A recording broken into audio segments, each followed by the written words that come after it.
other thing I found about IBR was that it's very practical, right? All the assignments, the research, including even the thesis, you always encouraged us to look at in-company like projects.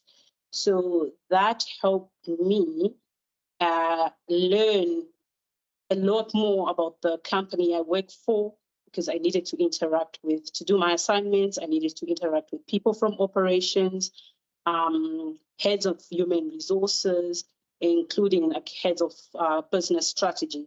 So that has helped me from a personal point of view and also advance my career, because fast forward to 2021, I was then promoted to be the CFO of another listed company.